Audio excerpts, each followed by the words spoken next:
Hello again. Hello. Here's Millie and Kaisa, and this is our last podcast session.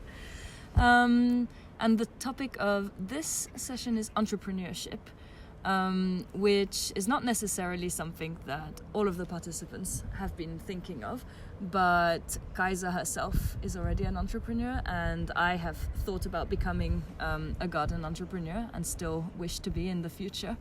And so I think it was a very important topic to talk about with the participants, and the guest speaker actually gave us an exercise that can be applied to everyday life and not just to starting a company.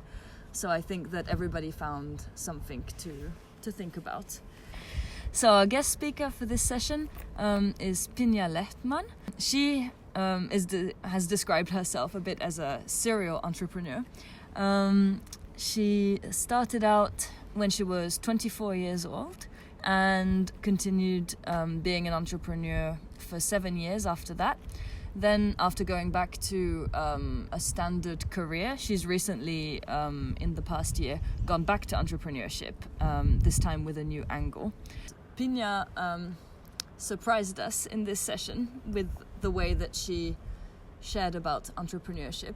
And she gave us and the participants a very interesting exercise, which you can find the instructions to if you want to try it yourself in the video description.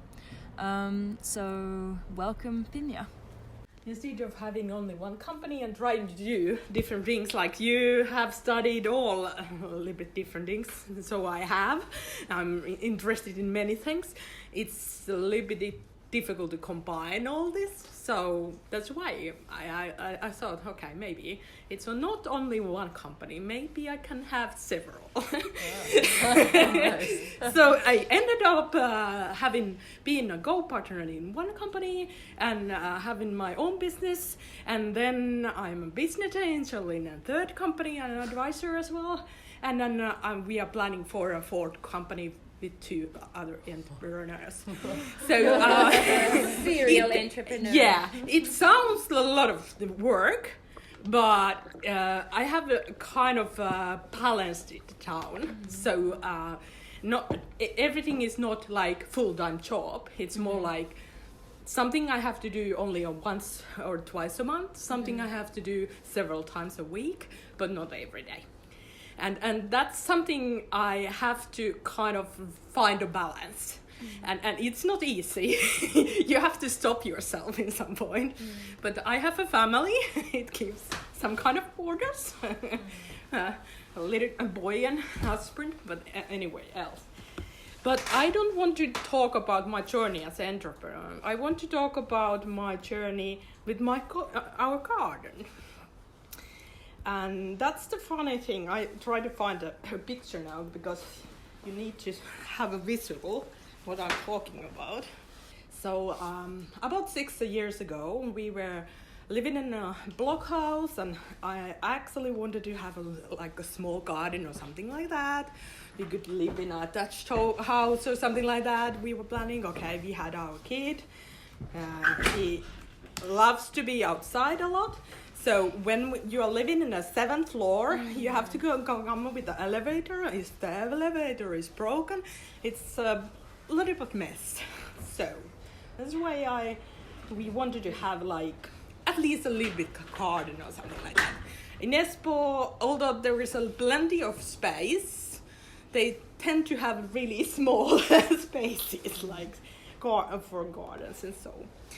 So we ended up buying an attached house. There was 4 attached house, paritalo, taloyhtiö. We thought it would be easy, having a new build, and we don't have to do anything. Turns out it's not like that at all. And that's why I'm talking about the garden, because it has so many references. So this was it was just built. So the soil was horrible. It was absolutely horrible. They actually left, there was a little bit like a terrace, which is not shown here, but and some bushes in the border of the neighbors, but that's it. The soil was like with the stones big like this all over, and the soil was only this much, and then there was like rubble under it, and it was like they put some like seeds there, but no grass was growing, nothing was growing there, and you had to have like rubber boots to go there in the autumn because it was so wet, it was a swamp, and we were like, what we to do? And then there was a ditch, is it Oja? They left it much deeper and much brighter than planned, because we are living near the sea, like 200 meters away. So they built the house higher than they original planned. But they didn't change the plan for the ditch in our garden. So we actually didn't get the whole garden what we needed. And so we saying, okay, this is not totally okay. Land is expensive here, and so you have to pay us back if you are not doing something about it. So they end up finally doing a salaöja and drainage system there. And so we get that kind of garden we wanted, but still the soil was horrible. And we tried to put, we went to the Bauhaus and bought I don't know how many sacks of soil, but it was endless job, like 20 or 30,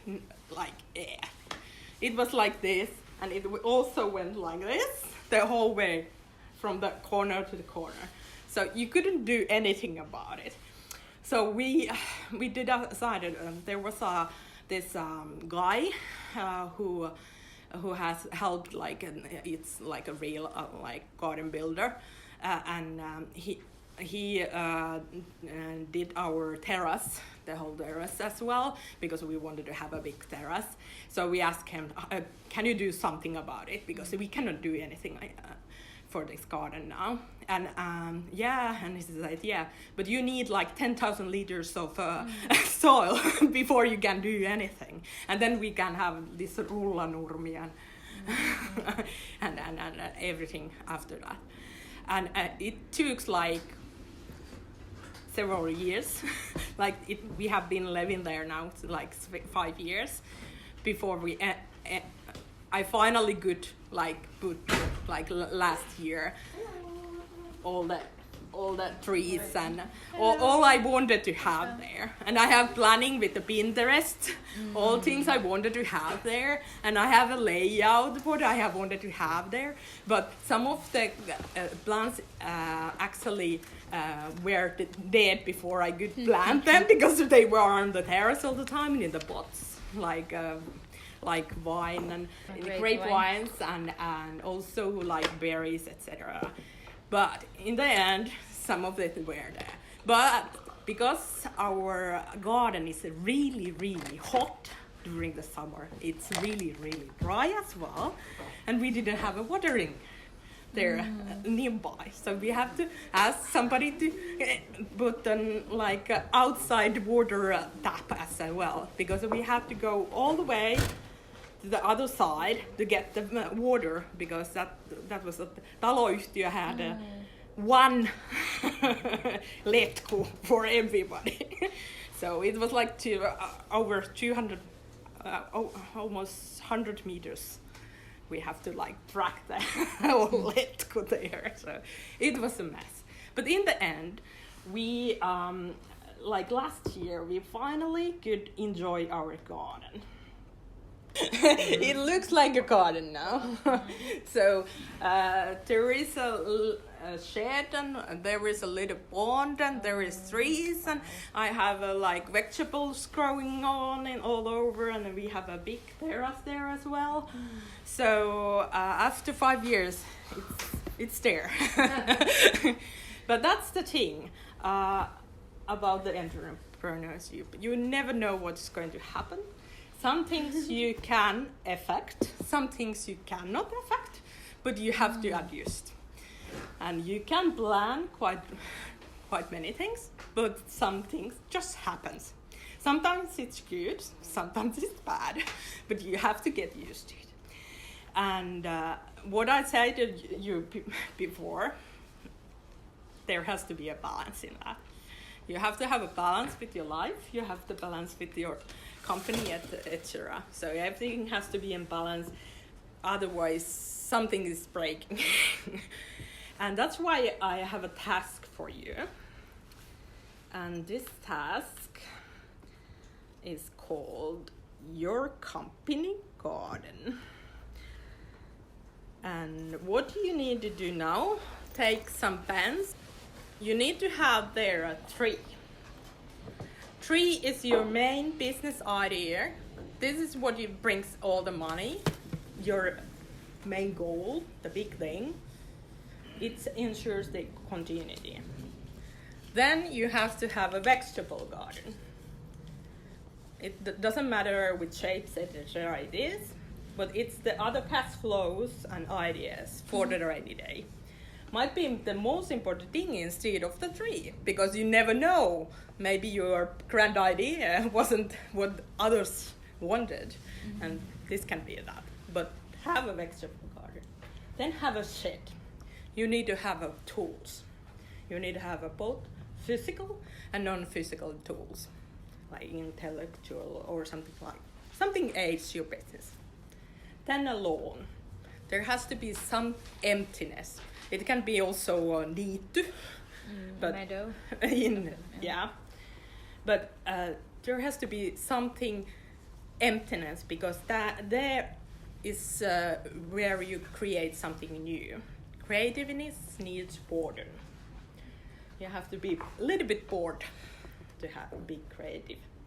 Then you need to have flower benches. This is the things in your life which creates you joy. They attract bees and butterflies. And then, last thing, soil and water. Things keep in your standing, the roots, let things grow. And I'm saying this now so that these things doesn't have to be about your business only. I hope you think about out of the box also, your families, other hobbies, what gives you strength. And you have now, like, we say like, live it like maybe 7-8 minutes. This, you don't have to finish it now. You can like have it as a homework as well. Grow it a little bit later on, but just to have the basics now.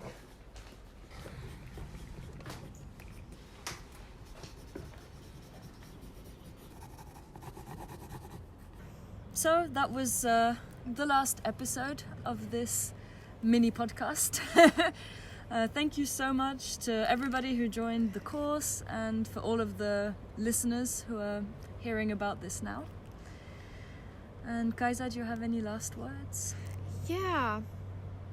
I would just like to encourage all of you to really follow your heart when you are choosing your career, and whether it's going to be as an employee or as an entrepreneur. Really, listen to yourself, what you want to do. And yeah, thank you so much for joining us. This is both me and Millie's first podcast, and we would both want to continue doing something like this. So this was a nice little opportunity for both of us. And I hope that you will find us somewhere in the future. So, thank you and bye-bye. Bye-bye.